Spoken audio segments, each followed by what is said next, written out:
हमारे भगवानों ने अपने जीवन से हम सबको कई प्रकार की प्रेरणाएं दी।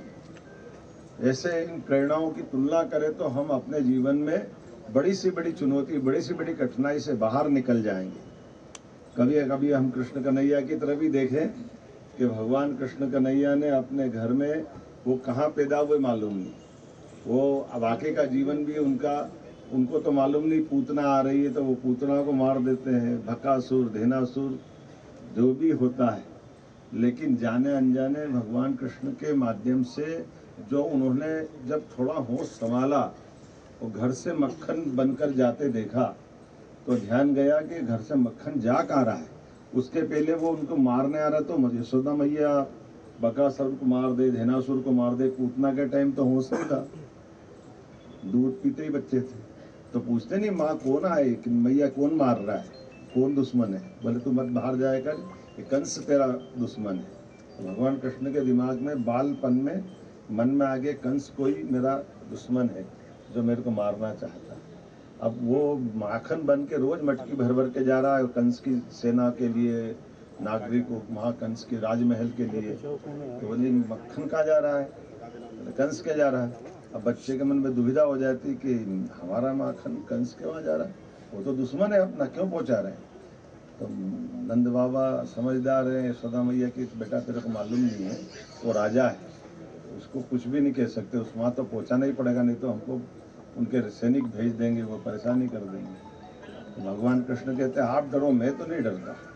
तो वो तो विद्रोह है ना उनका, वो माखन खा लेते हैं, फिर अपने दोस्तों से बात करते हैं कि हमको जिससे लड़ना पड़ेगा। तुम्हारे यहाँ क्या हाल है, बोले हमारे घर से भी माखन जा रहा है। अच्छा एक काम करो, तुम मेरे यहाँ आ जाओ, मैं तुम्हारे यहाँ आ जाऊँ, मैं तुम्हारी मटकी फोड़ दूँ, तुम हमारे यहाँ फोड़ दो, जो खाए खेले ढोले फोले। तो भगवान ने वो जो अपना आक्रोश व्यक्त किया संघर्ष का, जाने अनजाने हम उनको क्या कह देते हैं, माखन। तो ये अब नहीं बोलेंगे ना जन्माष्टमी आज हमको याद रखना है, भगवान का वो संकल्प हमको लेना है कि भगवान की जो मूल विद्रोह की भावना थी, कंस से लड़ने की संकल्प शक्ति थी, वो माखन के रूप में।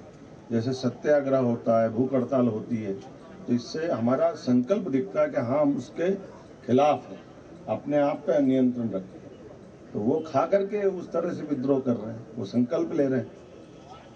लेकिन जब आज मैं कुशाभाऊ ठाकरे जी को स्मरण कर रहा हूँ तो कृष्ण भगवान के समान कुशाभाऊ जी ने भी अपने पूरे जीवन को समाज सेवा के लिए दे दिया।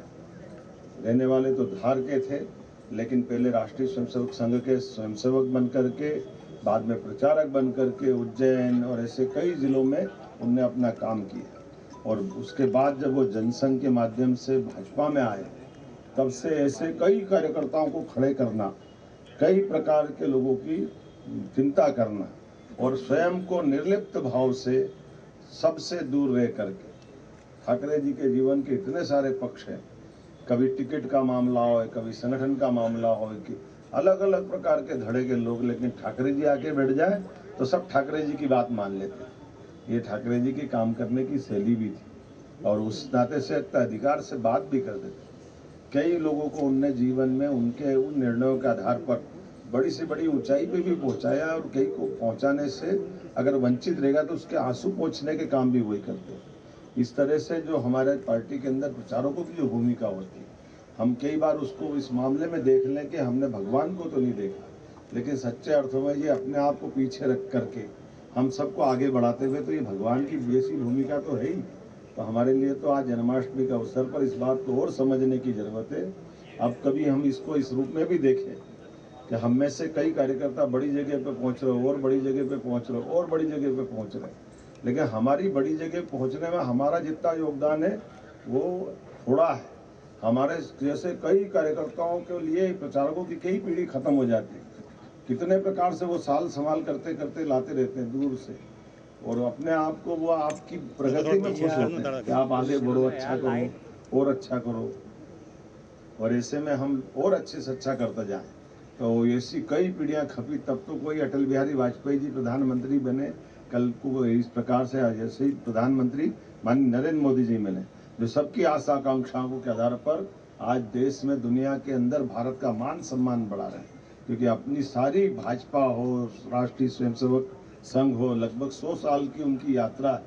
100 साल के अंदर देश का परिदृश्य जो बदला है, देशभक्ति का, समय पालन का, भारतीयता पे गौरव अभिमान का, हमारी बंधु भाव का, गरीब से गरीब आदमी को कोई भी काम दिला दे तो सामाजिक समरसता का, किसी भी काम में कोई व्यक्ति आगे बढ़े तो सारी समाज उसको मदद करता है।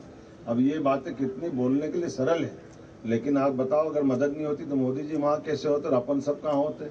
लेकिन ये समाज का हमारा जो संगठन का भाव है कि हम हर व्यक्ति को अपने इन संगठन के आधार पर उसकी क्षमता योग्यता से और वो उसको बढ़ने के लिए नहीं, उसके अंदर सुधार के लिए मौका देते हैं। वो अपने आप में इन कामों को करने में और उससे जो गलती हो जाए तो घर में बिठा के समझाते हैं और बाद में आगे उसको बढ़ाने के लिए सार्वजनिक रूप से तारीफ भी करते हैं। ये कितने प्रकार से संगठन के लोग जुड़ करके आगे बढ़ते हैं। और ये डॉक्टर हेडगेवार जी ने 1925 में देख लिया कि देश तो आज़ाद होगा, लेकिन आज़ादी होने के बाद देश को चलाने वाले अनुशासनबद्ध राष्ट्रभक्त लोगों की फौज खड़ी करना होगी। उस राष्ट्रभक्त फौज खड़ी करने वाले लोगों के लिए कई लोगों को अपना जीवन देना पड़ेगा, वो जीवन की आहुतियाँ देंगे। तो ये हमारी उस आहुति देने वाली परंपरा में प्रचारक परंपरा हमारे संगठन के दायित्ववान लोगों की परंपरा है। तो आज के इस अवसर पर, जन्माष्टमी के अवसर पर, मेरी अपनी ओर से कुशाभाऊ ठाकरे को भी हम नमन करते हैं। उनके किए गए कामों को हम प्रणाम करते हैं और हम कामना करते परमात्मा करे हमारा संगठन और हमारे तपोनिष्ठ ऐसे प्रमुख कार्यकर्ता इसी प्रकार से सबका मार्गदर्शन करते रहे और जीवन भर हम कुशाभाऊ ठाकरे को सदैव स्मरण करते रहेंगे।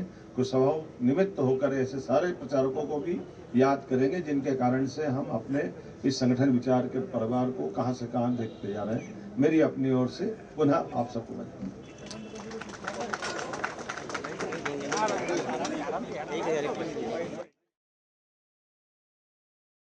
ये